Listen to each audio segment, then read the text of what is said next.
Super ಆಗಿದೆ. ತಾರಾ character ನಾನು ಹೇಳಿದೆ ಮಾತ್ರ ಹಿಂದಿ ಬಂದಿದೆ ಈಗಿನ ಲವ್ ಜೆನ್ಸಿ ಲವ್ ಏನಿದೆ ಏನೂ ಇಲ್ಲ. ಏನಿದ್ರು 90s ಲವ್ ಏನಿದೆ ಇಲ್ಲಿ ತೋರಿಸಿದ್ದಾರೆ. ಜೆನ್ಸಿ ಲವರ್ಸ್ ಬಂದ್ಬಿಟ್ಟು ಇಲ್ಲಿ ನೋಡ್ಬೇಕು ಏನು ಅಂತ ಗೊತ್ತಾಗುತ್ತೆ. ಲವ್ಗೆ ಒಳ್ಳೆ ಡೆಫಿನೇಷನ್ ಕೊಟ್ಟಿದ್ದಾರೆ. ಸೂಪರ್ ಮೂವಿ ಅಂತೂ ಕ್ರೇಜಿ. 100 ಡೇಸ್ ಪಕ್ಕಾ ಟ್ರೆಂಡ್ ಏನಿದೆಯೋ ಅದನ್ನು ಒಟ್ಟಾಗಿ ಸೇರಿಸಿ ಒಂದು ಚಿತ್ರವನ್ನು ಮಾಡಿದ್ದಾರೆ.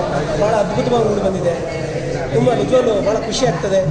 ನಮ್ಮ ಮನಸ್ಸಿಗೆ ಖಂಡಿತವಾಗ್ಲೂ ಇದು ಸಕ್ಸಸ್ ಆಗುತ್ತೆ ಅನ್ನೋ 100% ಸಕ್ಸಸ್ ಆಗುತ್ತೆ ಅನ್ನೋ ಸತ್ಯ ನನಗೆ ಗೊತ್ತಾಗಿದೆ. ತುಂಬ ಚೆನ್ನಾಗಿದೆ ಪಿಕ್ಚರ್, ನೋಡ್ಬೋದು. ಸಾಂಸಾರಿಕ ಫ್ಯಾಮಿಲಿ ತುಂಬ ಚೆನ್ನಾಗಿದೆ, ಎಲ್ಲರೂ ನೋಡ್ಬೋದು. ತುಂಬ ಚೆನ್ನಾಗಿದೆ.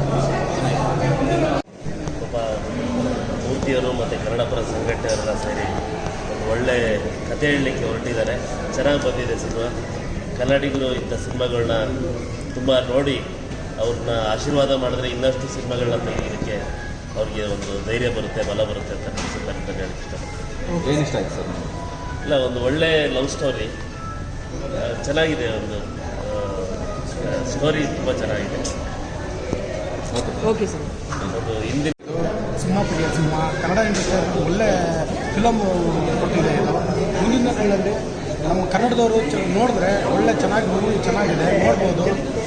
ಇವರ ಕೆ.ವೈ. ಮೂರ್ತಿಯವರು ಚೆನ್ನಾಗಿ ಆ್ಯಕ್ಟಿಂಗ್ ಮಾಡಿದ್ದಾರೆ. ಮೇಡಮ್ ಅವರು ಚೆನ್ನಾಗಿ ಆ್ಯಕ್ಟಿಂಗ್ ಮಾಡಿದ್ದಾರೆ.